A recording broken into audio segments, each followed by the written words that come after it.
ఒక మనిషి పాపము నుండి విడుదల పొందడం కన్నా గొప్ప అద్భుతం భూమి మీద మరొకటి లేదు. ప్రపంచంలో ఎన్నో వింతలు ఉన్నాయి, ఎన్నో అద్భుతాలు ఉన్నాయి.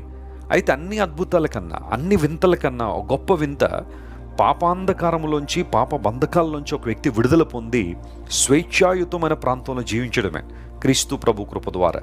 అది గొప్ప అద్భుతం. అండ్ ఐఎమ్ షూర్ మీలో చాలామంది క్రీస్తు రక్తము ద్వారా విమోచింపబడిన జనాంగంగా ఉన్నారు. అయితే ఇక్కడ సియోను మరియు దాని నివాసులు విమోచనాన్ని పొందుకుంటారు.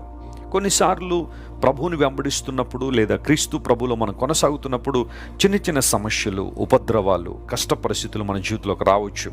అవి మనల్ని ముంచివేయడానికి కాదు, కానీ మనం ఇంకా ఉన్నతమైన స్థితికి రావడానికి, ప్రభువు మీద ఇంకా ఎక్కువగా ఆధారపడడానికి, విశ్వాసంలో మరింతగా బలపడడానికి దేవుడు కొన్నిసార్లు మనకు శ్రమలను అనుమతిస్తాడు.